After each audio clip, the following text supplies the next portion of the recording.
1, 2, 3, 4, 5, 6, 7, 8, 9. This is the 10th kick commandment.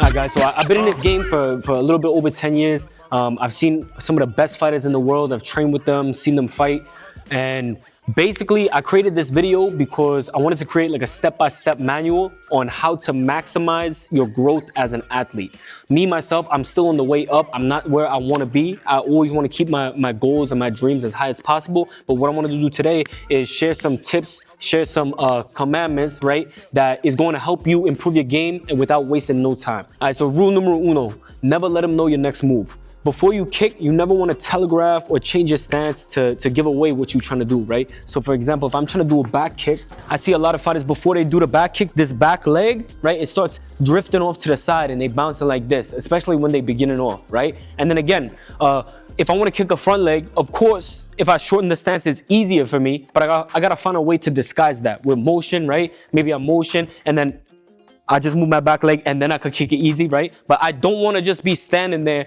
and being like this. It's obvious that I'm going to kick a front leg, right? So I want to make sure that I disguise my movement. I want to make sure that they could never read me. So rule number 2 is going to be never serve the food on a silver platter. If I'm holding for my partner, right? I got this target right here. If I'm just holding like this all day, then it's the same as them just hitting a bag that's not moving, right? I'm in charge of the quality of their session and they're in charge of the quality of my session. So if I'm holding for them, I'm always going to be faking, tapping at them, right? Changing the distance, right? I fake a little bit, right? And then I hold it to the head. If he's hitting the upper, right? I hold it realistically instead of just hit me like this, hit it like that. Hit it like that, right? And this is totally going to change the rate of which my partner could get ready for. Another way of explaining this is like a video game level. So if I'm in control of the difficulty of my partner's workout, right? If I just give him easy mode all the time and I'm just holding, right? I'm not punishing him if he doesn't have a good recovery. I'm not tapping at him. I'm not faking at him, right? Then he's only playing the game on easy mode and then he go out to a fight and he got to fight on expert mode. I don't want that to happen. I want him to get gold. So that means I'm going to make him used to expert mode difficulty, right? Make it as hard as possible for every drill. So that when he go out to the competition, it's easy like cake, like sweet. All right, so rule number 3 is going to be always think 3 steps ahead and 3 steps behind. If I'm kicking and I'm working on this drill, right, and I'm right here, I want to make sure that I'm setting up correctly. If I'm doing a step in appa, right, so I'm faking, right, and then I'm hitting the appa, right. I don't want to just be bouncing,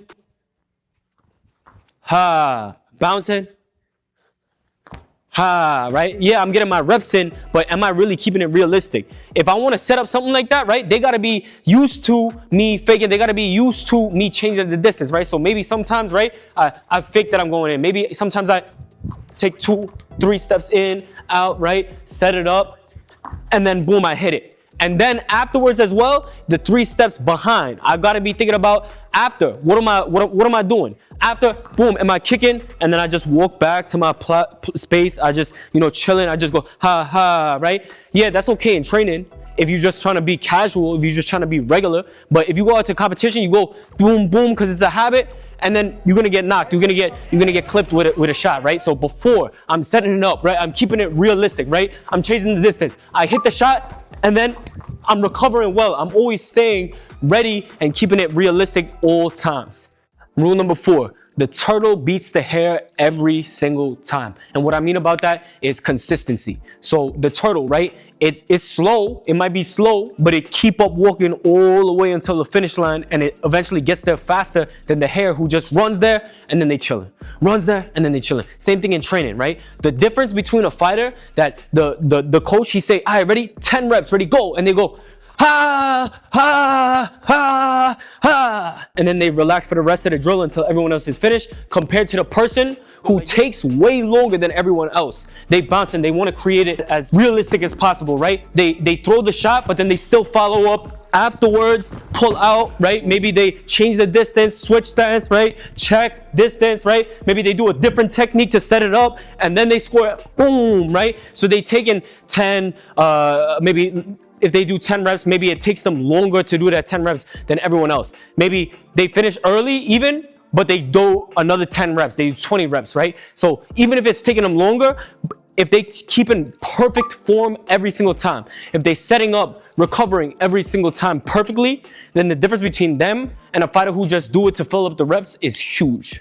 Rule number 5, that's going to be never get too comfortable, okay? Rest is always good when needed, but I always want to have that mindset that the competition might be working harder than me, okay? If I want to become #1 in the States, right? I got to be thinking, maybe I'm in New York, someone in Cali might be working harder than me right now. They got 3 hours more than me. They might still be working. I got to get in extra reps. Maybe they waking up earlier than me. I got to wake up earlier, right? Okay, I feel like maybe, okay, I won nationals or you became national team. What about the fighter that has no name, but he's in Uzbekistan and he's training his hardest? What about the fighter in Tunisia that he has no name, but he's still working out hard? The fighter in Africa that, you know, even through his conditions, maybe he don't have a gym, maybe he do, right? But he still gets into work one way or the other, right? I can't just be getting too comfortable, relaxing, right? I come to training, I feel good about it, so then, you know, it finishes at 9, so let me just chill after 9, relax, right? Get my feet up, chill.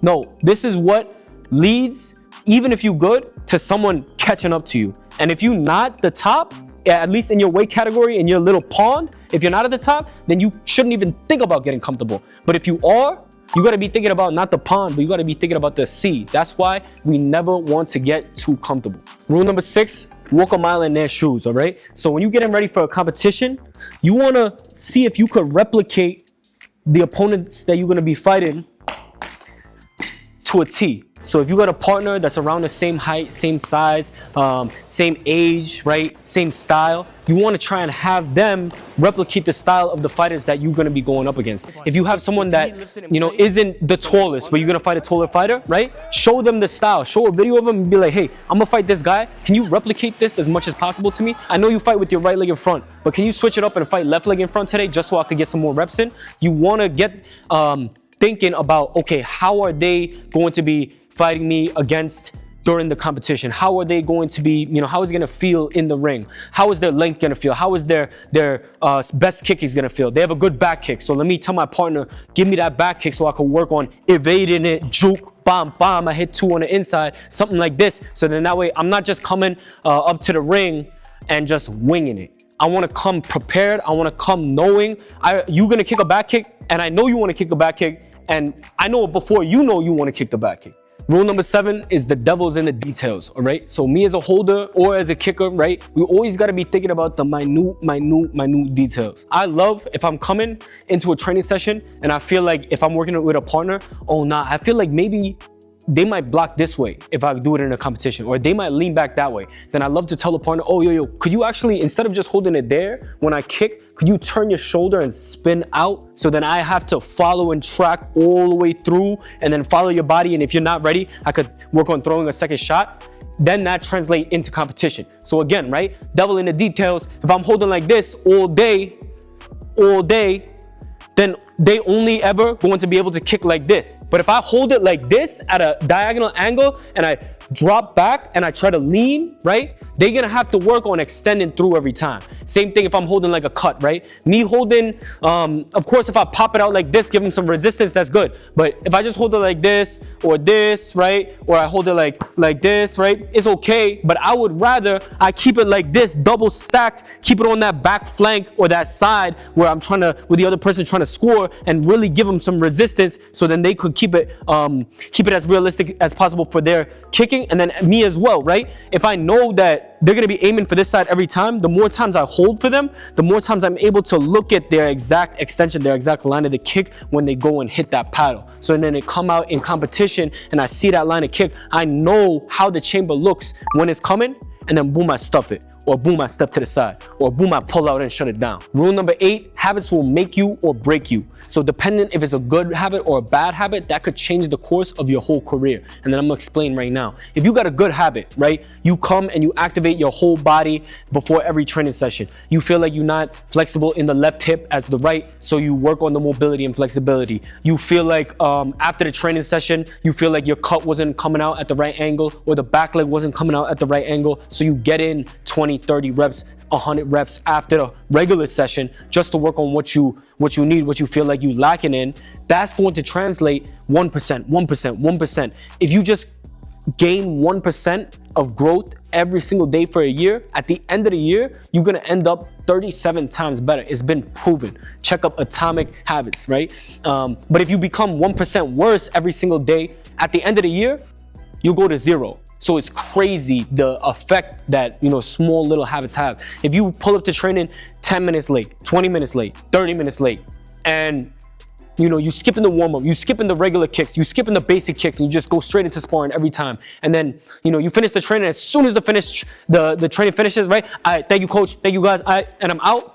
Then over time, right? Maybe that translates into an injury because you're not warming up properly. Maybe that translates into you being at the top of your state, your region, or your national division at one point, but then everyone else catches up to you the next year, right? So you really want to think not about, okay, how could I make a quick fix? How could I make, you know, my skill level just boom out of nowhere? I want to be thinking about the little, small, minute details that add up over time, and I'm just stacking them, rack on rack on rack on rack. Rule number 9, you want to hope for the best and prepare for the worst, all right? So especially when before you're coming up to a fight, right? 2 weeks out, 3 weeks out, 4 weeks out. And then even in regular training, right? You want to keep a good mindset. You want to have fun. You want to stay serious, but still have fun. Enjoy it, but you want to prepare for the worst. So what I'm talking about is injury prevention. So you can see right here, right? I always tape my ankles, especially when it comes closer to the competition, because I don't want to run the risk of rolling them. I'm notorious for always rolling my ankles, and I strengthen them every single day. I work on the exercises, but I don't want it to leave it up to, you know, luck, or leave it up to, you know, a slippery mat or whatever it may be. So you want to hope for the best, right? I believe that I'm not going to sprain my ankle, but I want to prepare for the worst and make sure that I really don't by putting in that extra layer of protection. Rule number 10, keep your friends close and your enemies closer. So you could ask your friends or your teammates or someone on another team that you're close with, if you're going up against someone, how is their clinch game? How is their front leg game? You know, this and that. You could get some information. But at the end of the day, the most important thing is that you analyzing your enemies or your opponents first, right? You want to know them like the back of their hand. You want to know that they're going to kick that front leg before they know that they're going to kick the front leg, because I analyzed that video so much and I see that right before he want to kick a front leg, right? He kind of push his back leg in a little bit and he twitches hip. Or if you want to kick a back leg, right, he kind of drop his stance a little bit, right? Or if you want to kick a back kick, I see that he has a bad habit of bringing his back leg just ever so slightly. I want to be able to read that during a fight and be like, oh, okay, I know you're going back kick. Boom, cut to the floor. Oh, I know the front leg is there. Let me cover and kick at the same time. Oh, the back leg is coming. Let me spin on you, right? You always want to keep your enemies as close as possible. You want to know them like inside and out. All right, so that was the 10 kick commandments. Let me know which one was your favorite, and then drop down in the comments if you got your own commandment. I'm gonna go through all of them, pick my favorite, and I'm gonna announce in the next video which one was the winner. The winner is gonna get a free Taekwondo Fury t-shirt.